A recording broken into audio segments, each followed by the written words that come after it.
The fluorescent lights hummed their monotonous drone above Denver's St. Michael's Hospital, casting everything below in that particular shade of institutional white that made skin look like death 3 days in. Katie Rodriguez arrived at 0600, her badge clipped to the pocket of scrubs the color of seafoam, her dark hair pulled back so tight it made her scalp ache. 8 months. She'd been nursing in pediatric neurology for 8 months, and in that time she'd learned to move through corridors the way some people move through air, present but unnoticed, efficient but invisible. The night shift had left a hand-scrawled note on the unit board of Marcus Reeves, spinal tumor, 4th lumbar. Positioning critical. Mom left 2300, father staying nights. Katie read it while pulling on her latex gloves, snapping them once at the wrist, a sound like gunfire in the empty hallway. She'd read the chart the day Marcus arrived, 12 years old, paralyzed from the waist down, tumor compressing the spinal cord at L4, surgery pending. She'd seen the file photo of his parents. She'd seen the name of his father. And she'd felt something shift in her chest that she'd trained for 8 years not to feel. She moved into room for 12 with the kind of practiced quietness that came from old muscle memory, memory of moving through dark compounds where the wrong footfall meant someone bled out before you could reach them. Marcus was awake, head propped on 2 pillows, his eyes that particular shade of exhausted that belonged to 12-year-olds who understood they might not walk again. Major Reeves sat in the vinyl chair beside the bed, his uniform jacket draped over the back, his shoulders carved from 23 years of service and 3 tours that had aged him the way war ages everyone.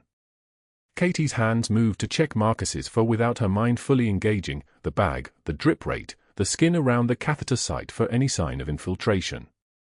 All clear. Morning, she said, her voice the careful soft voice she'd been using for 8 months. How'd you sleep? Not great, Marcus said. My leg itches. But I can't feel it. It was the worst kind of phantom sensation. Katie had seen it a dozen times in spinal cases. The nerve was confused, sending signals that meant nothing, translated by a brain that knew perfectly well nothing should be there to itch. She adjusted his blanket, checked the catheter bag beneath the bed, dark yellow, adequate output, good. Her movements were efficient, economical, the movements of someone who'd learned to conserve motion the way soldiers conserve ammunition. That's normal, she said. It's your nervous system getting confused. We'll manage it. Major Reeves watched her work. She felt his eyes on her hands as she adjusted the monitor lead, repositioned the pillow under Marcus's right leg. She did not meet his gaze. Meeting his gaze would mean recognition, and recognition would mean questions, and questions would mean the end of everything she'd built in these 8 months. His face was different than she remembered, weathered, carved down by command and loss, but the eyes were the same. Iron-gray eyes that had looked at her across a tactical operations center in Kandahar and said, "You ready for this, Rodriguez?" And she'd answered, "Ready, because that's what you said when your commanding officer asked, when the alternative was admitting that fear was not a luxury available to people in your line of work." Katie finished the morning assessment and turned to leave. She moved as if there were nothing to remember in this room. As if the man in the chair was just another worried parent. As if the boy in the bed didn't matter more than her assignment. But that wasn't the worst part. Dr. Mercer arrived on rounds at 0745, and the unit went quiet the way rooms go quiet when predators enter. He moved through the pediatric wing with the bearing of a man who believed himself the smartest person in every space he occupied, his white coat pristine, his shoes polished to a shine that reflected the ceiling lights. He was tall, silver-haired, the kind of handsome that came packaged with institutional power, a fellowship from Johns Hopkins, a research grant, a tenured position, and the kind of professional network that ensured his opinions rippled outward like gospel. Behind him came his resident, Dr. Petal, younger and nervous in the way residents are when they're still learning that questioning authority costs you letters of recommendation. They stopped at room for 12. Mercer scanned the vital signs on the monitor, then glanced at the chart Katie had prepared. His jaw moved slightly, as if he was chewing on something bitter. "Who did the neuroassessment?" he asked. "I did, sir," Katie said. She was standing at the foot of the bed, her posture perfect, her hands visible and still. A subordinate's posture. Checked motor function at 0630. No change from yesterday. Pain is controlled, vital stable. Mercer didn't acknowledge her. He moved to Marcus's bedside and began his own assessment with the gravity of a man performing a sacred ritual. He lifted Marcus's right foot, checked for dorsiflexion, watched the boy's face for micro-expressions of pain. His hands were smooth, unmarked by the kind of work that actually saved lives, the emergency decompression in a forward aid station, the emergency cricothyrotomy performed with field instruments in a dust storm, the femoral artery control with bare fingers while waiting for helicopter dust-off. But his hands looked like a doctor's hands. That was what mattered here. The tumor is compressing at L4, Mercer said to Petal, as if Katie wasn't standing 3 feet away. We'll operate next week. The prognosis is guarded. There's significant involvement with the anterior spinal artery. One misstep and we lose him. Major Reeves's hand tightened on the armrest of his chair. Mercer said these things in front of families. It was his style, brutal honesty that was really just brutality with a medical degree to justify it. Katie had seen the imaging. She'd looked at the 3-dimensional reconstruction in the secure hospital database on her personal tablet, the one encrypted with a level of security that had nothing to do with HIPAA compliance. The tumor was large, yes. But the spinal artery involvement was not as complete as Mercer was suggesting. There were options. There were approaches that didn't require open laminectomy. There were interventional radiologists doing incredible work with percutaneous ablation and embolization. But Katie was a nurse. Just a nurse. Katie had no credentials to suggest anything. Katie kept her opinions to herself. She turned and walked out of the room.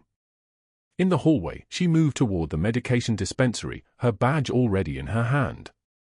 The dispensary required biometric authentication, fingerprint scan, password entry, a 30-second delay while the system confirmed her credentials. It was security theater, mostly, designed to prevent nurses from stealing fentanyl or morphine. Nobody cared about the 0 for 47 secure email that had arrived 3 hours ago in an inbox that technically didn't exist. Katie opened it now, using a phone that looked like any other smartphone but had a processor that cost more than her annual salary.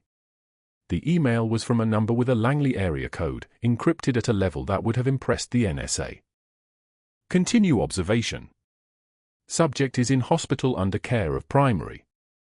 Monitor pharmaceutical inventory for inconsistencies.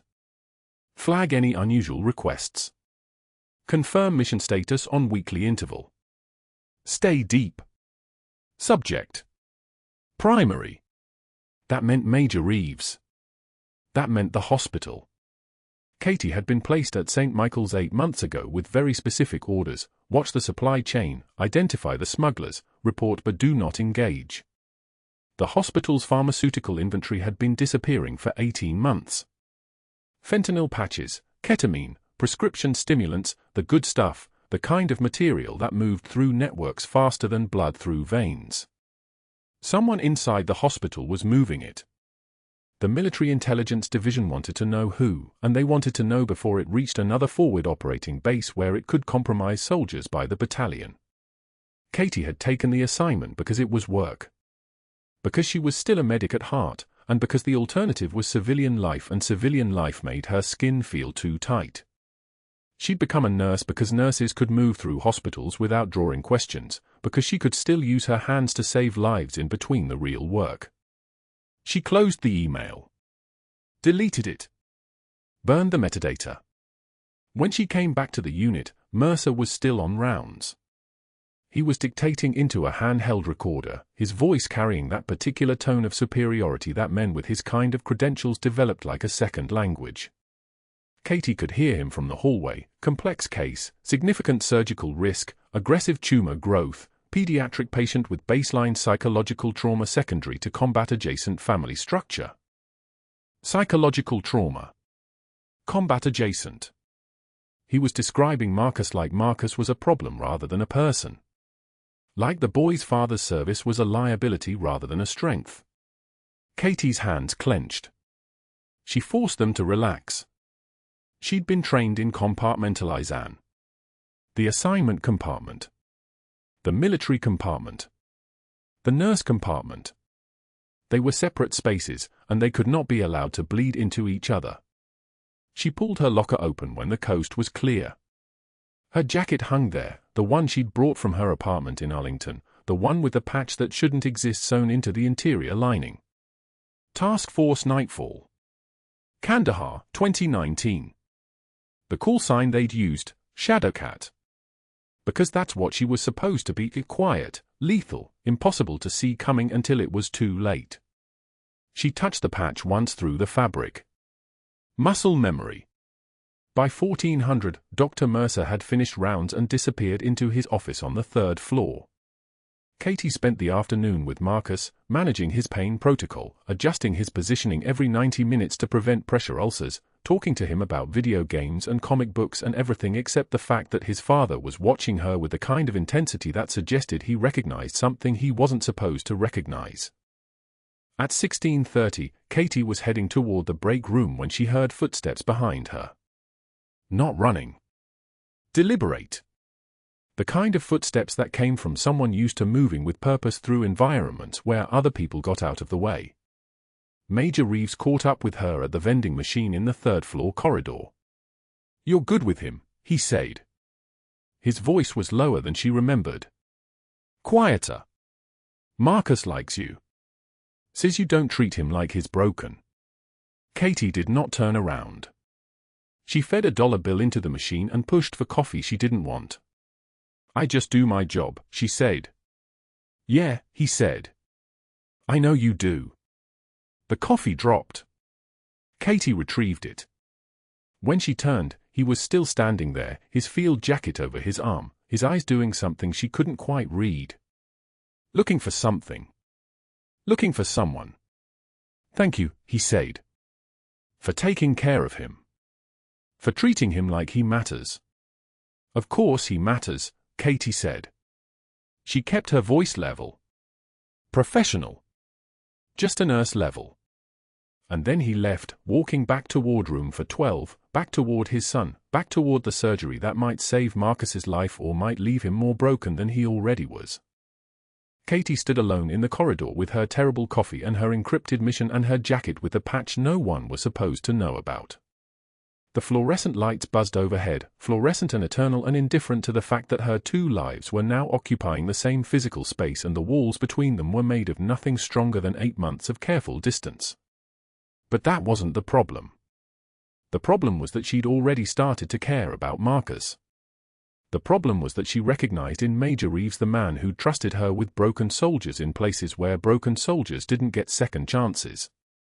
The problem was that Dr. Mercer was about to walk into this situation with a scalpel and a god complex, and Katie was going to have to watch him do it without being able to stop him, without being able to use the 37 certifications and 2 commission rates and 2 tours worth of combat medical experience that made her infinitely more qualified to save Marcus's life than any tenured surgeon.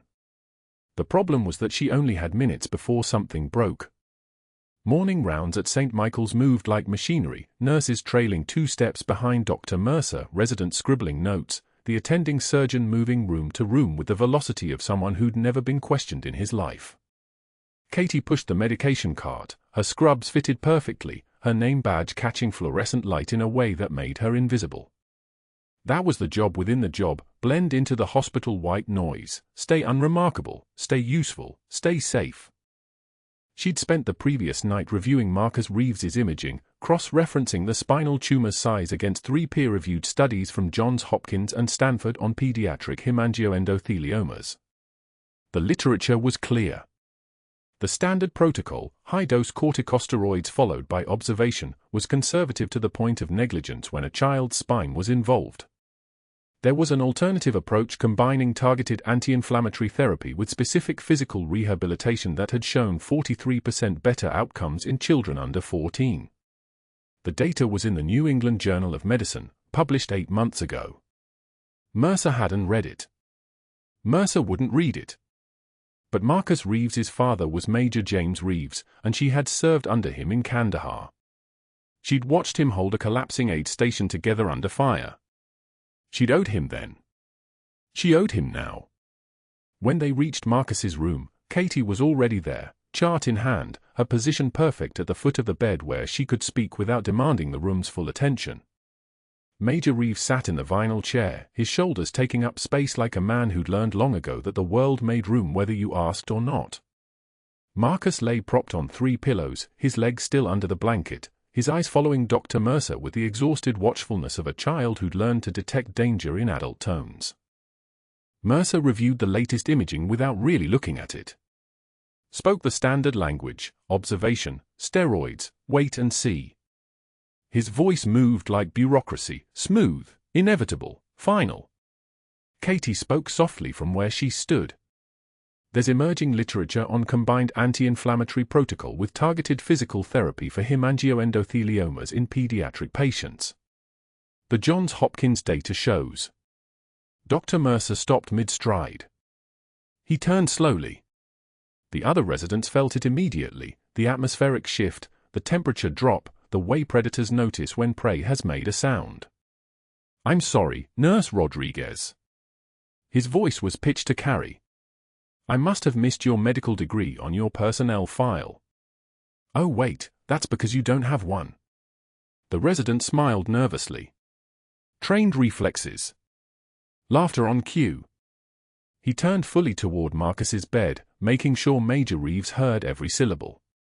"You're a glorified bedpan technician playing doctor. Your job is to follow my orders, not critique them." He paused. "Let it settle. When I want nursing input, I'll ask you to demonstrate proper hand-washing technique." The words landed like fists. Katie felt them the way soldiers feel artillery: you don't flinch from incoming, you process the impact and keep breathing. Her face remained utterly still, that controlled architecture of bone and muscle that revealed nothing. Her eyes held Mercer's with the flat, Arctic quality of someone looking through ice at something very far away. The room had gone dead silent. Even the machine seemed to pause their beeping. Mercer waited for the reaction he'd earned, for shame, for tears, for the kind of professional humiliation that broke people. He was good at this part. Years of practice had taught him exactly how much pressure to apply. Katie waited for the silence to stretch into its fullest dimensions. Then she spoke, her voice descending half an octave, each word placed like a surgical instrument. "You spent 3 minutes humiliating me because you needed an audience to feel powerful." She paused. "Let that breathe. I spend every shift actually saving lives." She turned and walked from the room before he could respond, her movement smooth as water, leaving him sputtering about insubordination to a door that had already closed behind her. Major Reeves watched her go. His jaw tightened. He knew exactly what he'd just witnessed, a warrior choosing not to burn the whole building down. That restraint was rarer than rage, and infinitely more dangerous. The break room at noon was a study in small cruelties. Katie sat at her usual table with a salad, her posture perfect, her attention apparently absorbed by the letters. The 3 nurses who normally occupied this space, Chen, Morris, Williams, gathered their lunches with elaborate casualness. They exchanged glances that lasted exactly 2 seconds. Then they moved, as one, to the far corner of the room without explanation or goodbye. She heard Chen whisper to Morris, "Mercer says she faked her references at Denver General." Katie chewed methodically. The salad tasted like paper. Her hands remained steady on the fork, not because she wasn't aware of what was happening, but because awareness and reaction were 2 different animals. Awareness was information. Reaction was a choice. She chose the fork, the salad, the mechanical continuation of feeding herself. Alone at a table for 8. That afternoon, Dr. Mercer posted the write-up on the unit board, printed on hospital letterhead in that official typeface that turned ordinary cruelty into policy. The title read, "Scope of Practice Violation, K. Rodriguez." He waited for the shift change. Gathered the nursing staff. Read it aloud with the precision of someone savoring each word. Nurse Rodriguez demonstrated flagrant disregard for the physician-nurse hierarchy by offering unsolicited medical opinions beyond her training and competence. This represents a fundamental misunderstanding of professional boundaries and threatens patient safety through the introduction of unvetted protocols into established treatment plans. Corrective action is required. 12 nurses stood listening. Katie stood in the back, her posture unchanged, that same controlled stare fixed on Mercer with the weight of someone who'd learned how to make silence into a weapon. She didn't defend herself. Didn't apologize. Didn't even blink. When he finished, she simply turned and walked to the supply room, her footsteps the only sound in the corridor, leaving him in the aftermath of his own performance with no one applauding. That night, Katie sat in her 2008 Honda Civic in the hospital parking garage, her engine off, her tablet glowing in the darkness. The screen displayed encrypted files, surveillance logs, inventory discrepancies, pharmaceutical shipment manifests that didn't match usage records. Opioids were bleeding out of St. Michael's supply chain, 4,000-unit batches flagged by military intelligence, moving through a network of employees that Katie had spent 8 months identifying. The operation was close. 3 key players identified. Distribution pattern traced. She was supposed to be invisible for another 72 hours while she gathered the final evidence, then the federal task force would move in, arrests would follow, the smuggling ring would collapse. Then Dr. Mercer had decided to unravel her. She watched him exit through the elevator doors 50 yards from her position, his posture rigid with anger. His BMW was 2 rows over. He moved toward it with the aggressive precision of someone walking toward something he could control. The phone came out before he reached the driver's side. He made the call standing beside his car, his agitation visible even from her distance, the sharp gestures, the way his free hand moved like he was choking something. Katie recorded the timestamp, 10:36 p.m. By the next morning, the damage was spreading like an infection. The chief nursing officer's office smelled like institutional vanilla and the particular staleness of a space that saw too many crisis conversations. Katie sat across from her, a woman named Patricia Halstead who'd been in this position for 6 years and had learned not to take sides in the wars between doctors and nurses. Dr. Mercer has expressed concerns about your clinical judgment, Halstead said, not meeting Katie's eyes. He's requested your personnel file from Denver General and your previous performance records.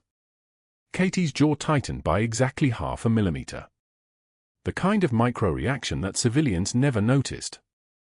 He's also reached out to 2 hospital board members. They fund his research program. They're asking questions about your background. 72 hours became 24 hours. Any serious background check would reveal gaps, the military intelligence placement, the classified nature of her prior positions, the carefully constructed civilian identity that had been paperwork and permission and nothing else. The smugglers would notice the increased scrutiny.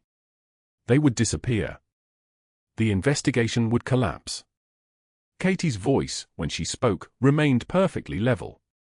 What kind of questions? They want verification of your credentials from your previous employers. Academic records. References. Halstead finally looked at her. Is there a problem? There was every problem. Katie stood, thanked her, and returned to the unit with the mechanical precision of someone executing a plan while the building burned around her. Marcus's room felt different that afternoon. The light through the windows had that quality it took on when something essential had shifted, like the pressure change before a storm. Major Reeves sat in his chair, but his body language had transformed, his spine straighter, his neck rigid, his eyes tracking the monitors with military intensity. Katie checked the vitals first. Then she looked at the chart. Then she looked at Marcus. Pain increased, she asked, keeping her voice neutral. Marcus nodded, barely moving. His legs looked less responsive than yesterday. The muscle definition had started to soften, the kind of rapid degeneration that happened when spinal compression worsened fast. Katie ran her eyes over the imaging one more time, Mercer's recent scan, the tumor's position, the degree of swelling. The pattern was clear to anyone trained to see it. The steroid protocol alone wasn't managing the inflammation. The pressure was building. The hemorrhage wasn't controlled. She looked at Major Reeves. Met his eyes. In that glance, professional language became irrelevant. Every doctor says wait and see, he said quietly. But I can see him getting worse.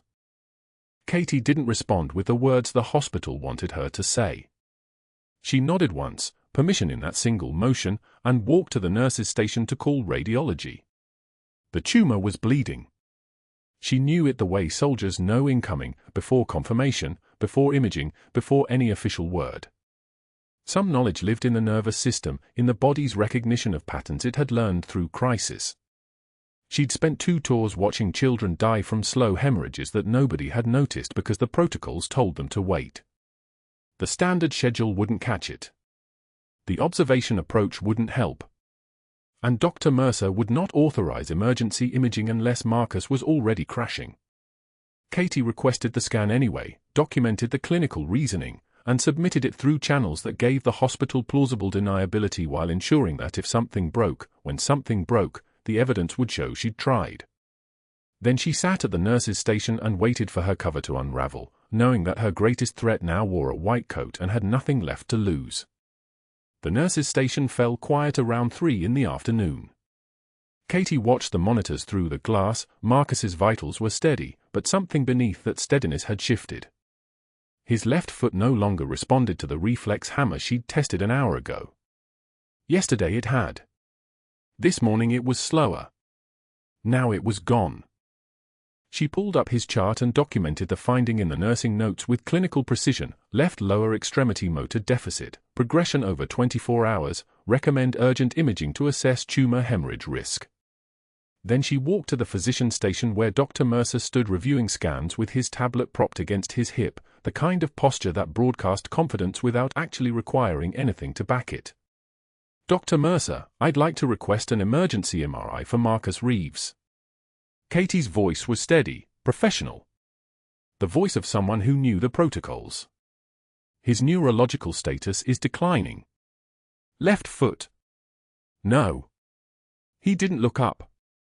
His finger swiped across the screen, and the gesture carried the weight of someone used to being obeyed without explanation. "Scheduled imaging is in 4 days. The motor deficit appeared in the last 24 hours. That's acute decline." Now he turned. His eyes found hers across the desk with the precision of a weapon seeking a target. The other staff members at the station were pretending to work, but they were listening. They always listened when Dr. Mercer began to speak. "Your pattern of manufacturing crises to appear competent is exactly why you're under review," he said, his voice carrying the patient, measured tone of someone explaining something obvious to a child. "You've been filling this family's head with worst-case scenarios. Every suggestion you make is designed to inflate your importance. We follow evidence-based protocols here, Nurse Rodriguez. Not hunches. Not the kind of dramatic interventions that look good in a personnel file." He turned back to his tablet. The dismissal was complete. Katie stood there for 3 seconds. 2 nurses at the adjacent desk suddenly became very focused on their keyboards. The fluorescent lights buzzed overhead with the sound of something dying slowly. She could have pushed. Could have cited the clinical reasoning, could have reminded him that motor changes in a pediatric spinal tumor patient were a neurological emergency. Could have appealed to someone above him. Instead, she walked to Marcus's room and documented her request anyway. Emergency imaging recommended by nursing staff due to acute neurological decline. Clinical reasoning: progressive left lower extremity motor deficit over 24 hours, concern for hemorrhage into tumor with cord compression. Timestamped, dated, clear. If something broke, when something broke, the evidence would show she'd tried. Major Reeves was sitting in the visitor's chair when she entered, his daughter's hand in his lap. He looked up from the tablet where he'd been reading something, and Katie saw the moment his expression shifted. He could read the tension in her posture the way soldiers read weather. The way operators read terrain. He'd been reading hostile environments for 20 years. His left foot, Katie said quietly, working the blood pressure cuff around Marcus's thin upper arm. Stopped responding this morning. The major's jaw tightened. He was already standing before she finished the sentence. 20 minutes later, Katie was passing the hallway outside the conference rooms when she heard them. Major Reeves, his voice steady but carrying the edge of someone who'd learned to command men in places where commands meant survival. Dr. Mercer, smooth as lacquered wood, explaining how military fathers often catastrophized medical conditions, how families under stress were vulnerable to suggestion, how the best course of action was to follow the evidence-based protocol and trust the attending physician's expertise. "My son can't move his left foot anymore," the major said. "How is that not an emergency?" "Major, I understand your concern, but Nurse Rodriguez has been filling your head with worst-case scenarios to make herself look heroic. Trust the actual medical professionals." The words landed like a physical blow, though Katie gave no sign of feeling them.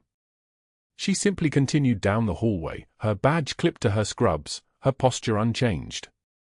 But something cold settled in her chest, not fear. Not anger. Something sharper and more useful than either of those things. Her phone buzzed in her locker at 1432 hours. Encrypted message from her handler, surveillance indicates package movement tonight. Need you in position. The package was the pharmaceutical shipment moving through the hospital's supply chain. The one that was supposed to be her entire reason for being at St. Michael's. The investigation that had placed her here 3 months ago, before Marcus arrived, before Major Reeves walked into the pediatric neurology ward carrying his broken son. She had 6 hours to be somewhere else, surveillance positioned on the loading dock, documentation of the transfer. Instead, she was a pediatric nurse under formal investigation by her own hospital. Leaving the unit would trigger immediate scrutiny from Dr. Mercer. It would look like flight. It would compromise everything. That afternoon, Dr. Mercer called a conference room meeting. Katie saw him escort a woman in her 60s through the hallway, the kind of woman whose posture suggested she'd spent her career making judgments that ended careers. State Medical Ethics Committee, according to the hospital directory Katie had memorized.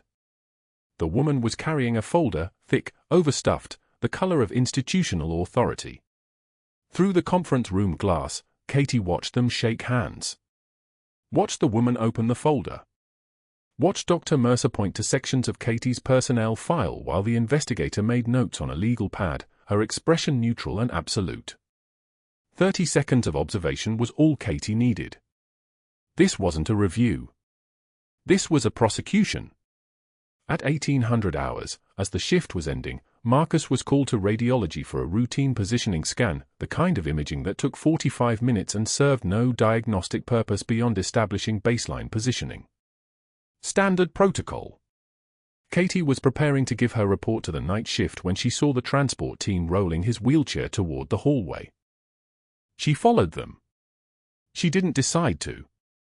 Her body simply moved on trained instinct, the same instinct that had carried her through a field thoracotomy with a combat knife in Kandahar when the surgical team was 50 clicks away. Her hands moved in the direction her pattern recognition was screaming at her to go. That was when she noticed Marcus's pupils. They were unequal. The left one, maybe a millimeter wider than the right. The kind of change that civilians wouldn't recognize, that might be dismissed as lighting or shadow or the normal variation of human physiology. Katie had spent for years as a special forces medic. She knew the difference between variation and warning. Intracranial pressure. Hemorrhage expanding. The tumor was bleeding into his spinal cord. She kept walking, kept pace with the transport team, her face revealing nothing. But her hand had already moved to her pocket where the photograph sat, a faded military unit photo from Kandahar, 5 years old, her former unit standing in the dust with their weapons and their hard eyes. Major Reeves stood in the back row, his arm around a younger captain who'd been her best medic before the RPG took his left arm. She'd never acknowledged recognizing him. Not once. Major Reeves fell into step beside her as they reached the radiology corridor. The evening light was slanting through the windows in long bronze streaks, and he moved with the careful quiet of a man who'd learned to approach danger without announcing himself. "You know something the others don't," he said. It wasn't a question. "I can see it." Katie's jaw tightened. Not a response. Not a confirmation. Just the smallest acknowledgement that the lie she'd been living was about to collide with everything true about who she actually was. The transport team continued ahead with Marcus, wheels squeaking on the polished floor, and somewhere in the hospital Dr. Mercer was making phone calls to 2 board members, activating favors, building a case, burying a woman he decided was beneath him. But that wasn't the worst part. The worst part was that Katie had to let it happen. Marcus screamed. Not the scream of a child waking from a nightmare. The scream of a body shutting down, every nerve firing at once, a sound that made the imaging tech's hands freeze above the keyboard and made Katie's blood pressure spike before her conscious mind even registered what she was seeing. The MRI machine hummed its metallic rhythm. Marcus lay motionless on the platform inside the tunnel, his small frame rigid, his mouth open in that terrible sustained cry that belonged to no 12-year-old she had ever heard. Katie was in the control booth, watching the live feed on the monitor, watching his oxygen saturation numbers climb in the wrong direction. 88. 84. 80. Get him out, Katie said. Her voice came out flat. Urgent, but flat, the kind of calm that came from having already survived worse. The tech stared at the monitor. His name was Devon, 23 years old, fresh out of his radiology tech certification, and his hands were shaking over the abort button. The scan isn't finished. Dr. Mercer said to complete the full protocol. The scan is over. Katie was already moving. She could read the neurological decline in real time, Marcus's leg twitching, then going slack. Spinal compression. Tumor hemorrhage into the epidural space. His spinal cord was being crushed by bleeding fluid, and if it wasn't decompressed in the next 6 to 8 minutes, the damage would be permanent. Paralysis. Death. Pull him out. Now. Devon hit the abort sequence. The machine powered down with an electronic whine. Katie was already at the platform, her hand steady as she guided Marcus out of the tunnel, his body still rigid, his eyes rolling back white. Major Reeves had been waiting in the family lounge 2 floors up, and he had no idea his son was experiencing catastrophic spinal compression in a basement imaging suite. Katie's hands moved on their own. She checked pupil response, blown and fixed. She palpated his abdomen, rigid, guarding. Spinal shock. The pressure was so severe that his nervous system had begun to shut down to protect itself. Pain was information, and this pain was screaming that Marcus was minutes away from permanent neurological death. I need a decompression kit and a 14-gauge spinal needle, Katie said. Right now. Devon's face went white. That's a surgical procedure. You can't, only a physician. Then watch him die while you wait for one. Katie's voice didn't rise. It didn't need to. It carried the weight of someone who had already made peace with impossible choices. Where is the emergency kit? Devon pointed. Katie moved. Her fingers found the kit in the wall cabinet, found the sterile drapes, found the needle in its sealed package. She was already calculating L for L5 interspace, midline approach, 20 degrees cephalad angle. The same procedure she had performed in a desert aid station in Kandahar in 2019 when an IED had torn apart a convoy and she had kept a 19-year-old private alive for 4 hours without a surgeon for 40 miles, her hand steady as a surgeon's laser while mortars fell like rain and the radio crackled with casualty counts. Muscle memory was terrifying because it made you feel like you were watching someone else work. Katie prepped the site on Marcus's lower back with betadine solution, the smell of iodine sharp and medicinal in the small room. She counted vertebrae with her fingertips, a skill that belonged to someone who had learned anatomy under fire, learning to feel the skeleton beneath skin through the tremor of shock and adrenaline. L4. L5. The spinous process ridge like the keel of a ship. Call neurosurgery, Katie said to Devon. Tell them I'm decompressing an epidural hematoma at L for L5. 7-minute ETA to the OR. She didn't wait for him to respond. She positioned the needle perpendicular to the skin, felt the give of tissue, ligamentum flavum, that thick yellow membrane that protected the spinal column. She pushed through it steadily, her breathing regulated, her hands moving with the terrifying fluid precision of someone who had learned medicine in places where hesitation was fatal. The needle broke through. Blood-tinged cerebrospinal fluid filled the syringe immediately. She drew back gently, releasing the pressure inside the spinal canal 1 milliliter at a time. 15 milliliters. 20. Marcus's body began to soften, the rigid guarding easing as the pressure released. His oxygen saturation climbed. 84. 86. 89. His pupils began to react, contracting slightly as his nervous system climbed back from the edge of shutdown. "Vitals are stabilizing," Devon said, his voice small and amazed. Heart rate dropping. 0292. The doors burst open. Neurosurgery, a resident named Chen and 2 surgical nurses, rushed the stretcher. Katie stepped back and handed off the syringe to Chen without a word. He looked at her with an expression she couldn't read, then at the needle site, then back at her. He didn't ask who had done the decompression. He already knew. Major Reeves appeared in the doorway 3 steps behind them, and Katie watched his face transform from confusion to understanding to something raw and animal, the look of a father who had watched his son slip toward death and then watched someone pull him back. He grabbed Katie's hand, the grip of someone trained to kill with these same hands now trembling with gratitude, and he couldn't speak. He just held on like she was the only solid thing in a world that had nearly collapsed. Then the door to the imaging suite opened again, and Dr. Mercer stepped through. He was still in his white coat, still radiating the practiced authority of someone who had spent 30 years being the most intelligent person in every room. His eyes moved from Marcus disappearing down the hallway, to the bloody needle on the instrument tray, to Katie's hand still wet with betadine solution, to her face. And his expression transformed into something that looked like triumph. "You just performed a surgical procedure," Dr. Mercer said quietly, without a license. In front of witnesses. On a pediatric patient. Katie didn't respond. She already knew what was coming. He left the room, and she heard his footsteps moving toward his office with the precision of someone who had already decided to burn the bridge, not because he cared about Marcus, but because Katie had just given him the weapon he needed to destroy her completely. The suspension letter came 2 hours later, hand-delivered by a hospital administrator with an expression like she was delivering bad news to a funeral home. Effective immediately. Pending investigation by the State Medical Board. Criminal charges possible. Security would escort her from the building. She wasn't to contact patients or staff pending the inquiry.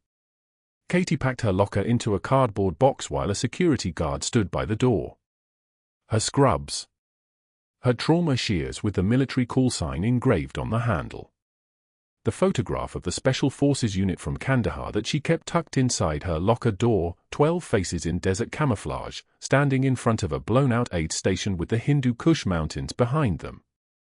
She didn't look at any of it as she packed. She just put one item on top of another and carried the box out to the parking lot at 4 in the afternoon while nurses whispered behind clipboards and Dr. Mercer watched from his office window, his phone already pressed to his ear. By midnight, he had contacted 2 hospital board members. By 1 a.m., he had reached her previous employer in Denver, asking careful questions about whether she had actually been credentialed as a medic or if she had fabricated her military service. By 2 a.m., the state ethics investigator had received a supplementary complaint filed under urgent status. At 3 a.m., Katie sat in a booth at Joe's Diner on Colfax Avenue, 3 blocks from the hospital, a cup of coffee growing cold in front of her. The coffee had been hot when she ordered it 90 minutes ago. Now it was the color of old dishwater, and she hadn't taken a single sip. The diner was empty except for a man in a trucker hat working through a piece of pie at the counter and a waitress with tired eyes who had stopped asking if Katie needed anything. Her reflection stared back at her from the dark window. Hospital security badge gone. Nursing credentials suspended. Military cover potentially compromised. She looked like a woman who had destroyed her own life to save a child's, which was exactly what she had done. Her phone vibrated on the table, an encrypted message from a number that didn't exist, targets moving. Need confirmation. Window closing in 48 hours. The pharmaceutical smuggling operation. The reason she had been placed at St. Michael's 6 months ago by military intelligence. The reason: she was supposed to be observing supply chain irregularities and documenting which hospital staff were receiving payments from distributors moving black market drugs. The operation was accelerating. 2 major shipments were scheduled in 48 hours. If she didn't provide real-time surveillance, the targets would vanish into the network, and soldiers would die from counterfeit antibiotics and compromised medications arriving at forward operating bases. She could defend herself. She could walk into that hospital tomorrow with her military credentials, her original service record from Fort Bragg, her commissioned officer status. She could tell Dr. Mercer and the hospital board and the state ethics committee exactly who she was and why she had performed that emergency procedure, and every accusation would evaporate like morning fog. But the moment she revealed herself, the surveillance operation collapsed. The smugglers would receive word that military intelligence had been watching the hospital. They would delete their communications, disperse their supply chain contacts, and vanish into the grey market networks that supplied black market pharmaceuticals to overseas operations and domestic criminal enterprises. And soldiers would die. Not metaphorically.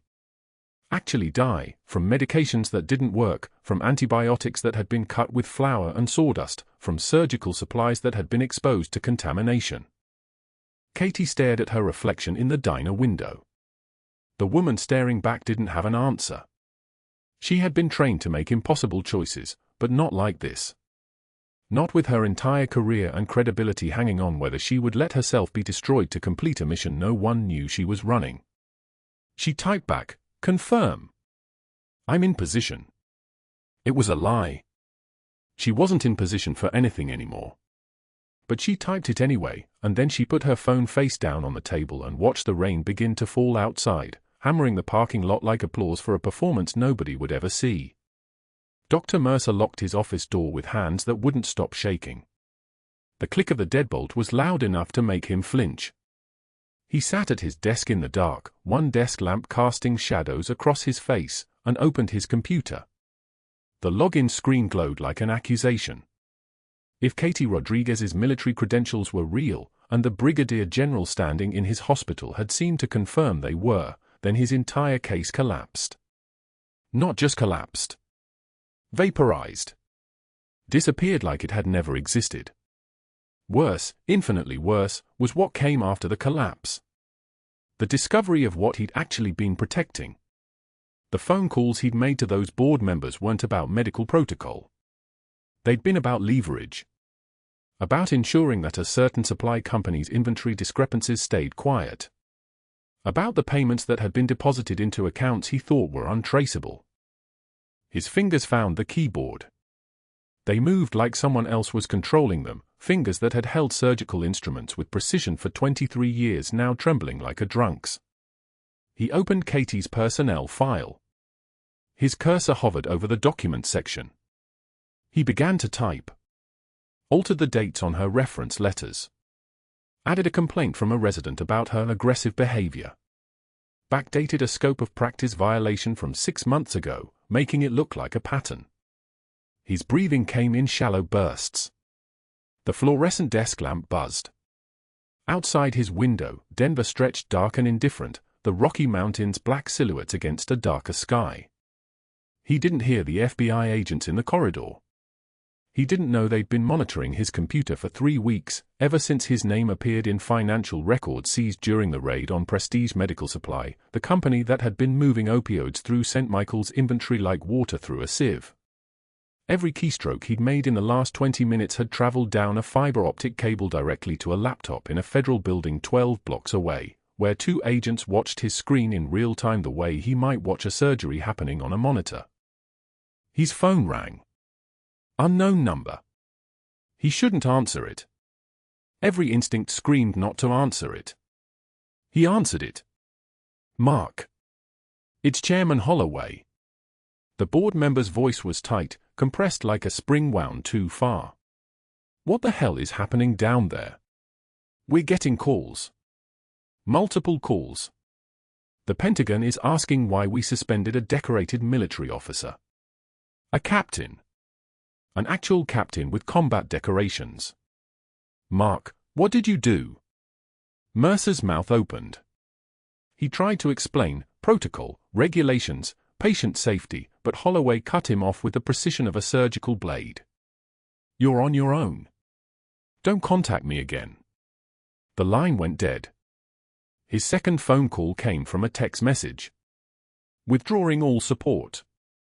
Do not reach out." From the board member he'd called in the favor to get an outside state investigator. The message was followed immediately by another, "This conversation is concluded." Then the ethics investigator called. Her voice was crisp and official, the kind of voice that delivered bad news for a living. "Dr. Mercer, I've been informed that the matter you're under review for involves classified military operations. My investigation is terminated immediately. You'll receive formal notification." His network didn't just collapse. It imploded. It happened in 90 seconds. Everything he'd built, every relationship he'd leveraged, every favor he'd called in, all of it atomized like it had never existed. And the worst part, the part that made his vision blur with panic, was the knowledge that those payments from Prestige Medical Supply, those little deposits that had seemed so harmless, so routine, so far removed from the actual smuggling operation itself, those weren't harmless at all. He'd been protecting a military-grade opioid ring without knowing it. No.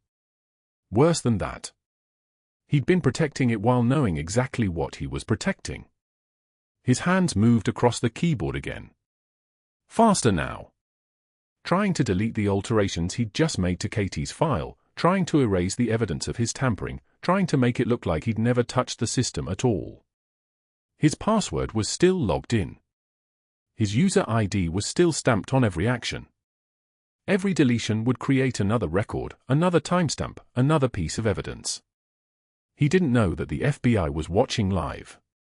At 6:53 p.m., as the sun bled orange across the Denver skyline and hospital maintenance crews swept the corridors, Dr. Mark Mercer walked to his car in the parking garage.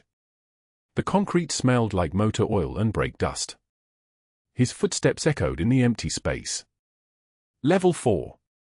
His reserved spot was in the corner, a privilege of his position as department head.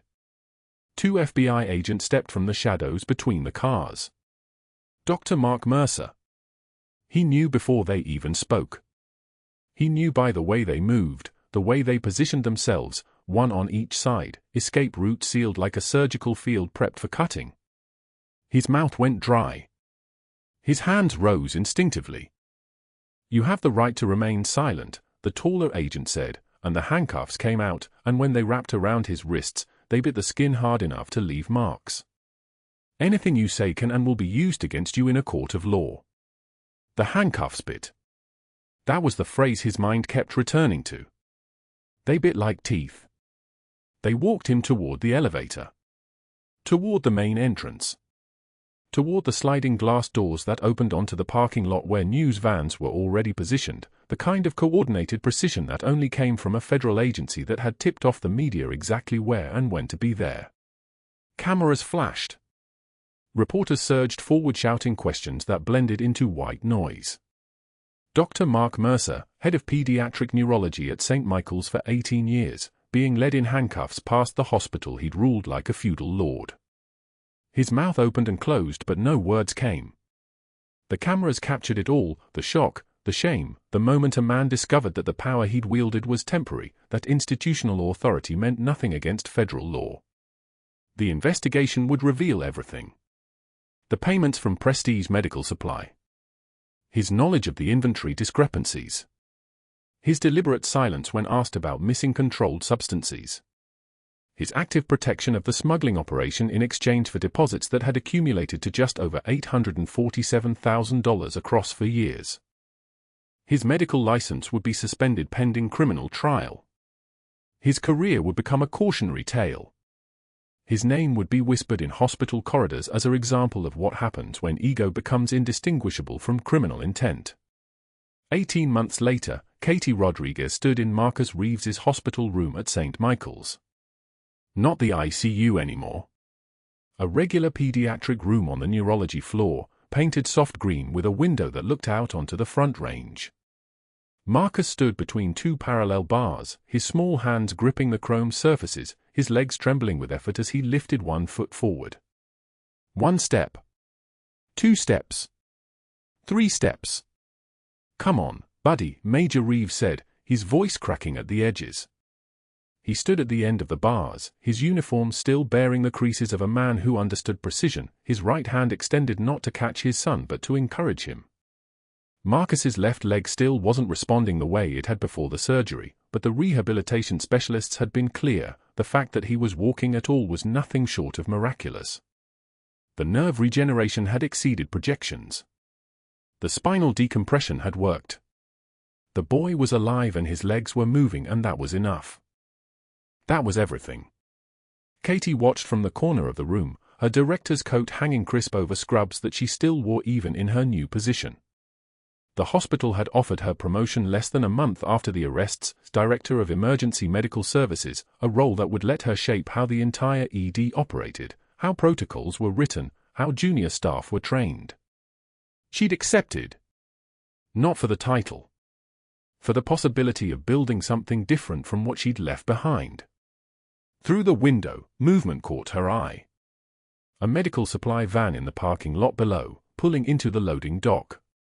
The driver emerged, heavier than she remembered, hair starting to grey at the temples, wearing contractor's uniform blues instead of the white coat that had once made him feel invincible. Dr. Mercer didn't look up at the hospital windows. He simply grabbed a dolly from the van's side panel and began unloading boxes of syringes, gauze pads, drainage tubes. The plea deal had been clear: no medical license, no hospital privileges, no position of authority. Only logistics. Only the work he'd once considered beneath him, now his entire world. Marcus released the parallel bars. He took 3 trembling steps unsupported, his father moving parallel to him, hands ready but not touching, allowing his son the dignity of trying. Marcus made it 3 steps before his legs gave way, and Major Reeves caught him, and they both laughed and cried at the same time, the sound filling the room like light. The pharmaceutical smuggling ring had been dismantled. For arrests total. 2 hospital employees who'd been altering inventory records.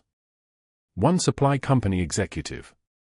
And Dr. Mark Mercer himself, conspiracy to distribute controlled substances, adding 17 years to his sentence if he fought it, which his lawyers advised him not to do.